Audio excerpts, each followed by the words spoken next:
যেই সময় মনে করেন মানে আওয়ামী লীগ ক্ষমতা ছিল ওই সময় খালি আমরা বিএমপি করি মানে জামাত করি এইসব লিস্ট দিত থানায়।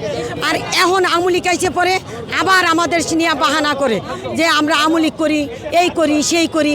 আমাদের এলাকার সবার যারা মনে করেন ভুক্তভোগী, যারা মানে মামলা খেয়ে রয়েছে বিএনপির সময়, এদেরকেও মানে আওয়ামী লীগ মানে এরকম অবস্থা। আর ওই সময় সে বড় বড় কর্মকর্তাদেরকে নিয়ে মানে মিটিং করে যে মাটি কাটার থেকে কোনো বিএমপি কোনো লোক থাকতেই পারবে না, এই ফ্যামিলি বিএমপি করে, ওই ফ্যামিলি বিএমপি করে, মানে তাদের লিস্ট প্রত্যেকটা থানাত তাদের লিস্ট, মানে এই ধরনের কাজগুলো সে করে বেড়াইতো।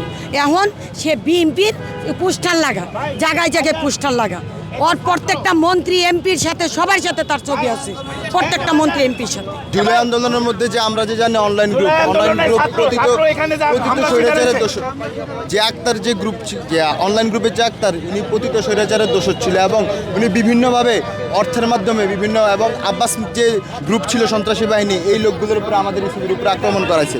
কিন্তু এখন সে যদি দাবি করে যে সে প্রতিত স্বৈরাচারের সঙ্গী ছিল না, সে স্বরাষ্ট্র মন্ত্রণালয়ের পাওয়ারে এখানে বিভিন্ন আপনারা বলেন দখল বলেন, হামলা বলেন, এই ক্যান্টনমেন্ট এরিয়ার মধ্যে আক্তার মিয়া অনেক আমাদের উপরে অত্যাচার করছে। যে গরিব দুঃখী মানুষ যারা ছিল তাদের মনে করেন যে করছে কি যেন ঘর বাড়ি দখল সহ বিভিন্ন তারা কাজ করছে।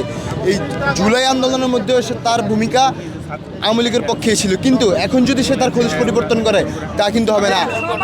আপনারা এবং ইলিয়াস হোসেনের আপনারা একটি পোস্ট দেখবেন যে ক্যান্টনমেন্ট থানা ধরার পরেও তাকে গ্রেফতার করে নাই। তো এইটাই তো প্রশাসনের ব্যর্থতা আমরা হিসেবে দেখতে পারি।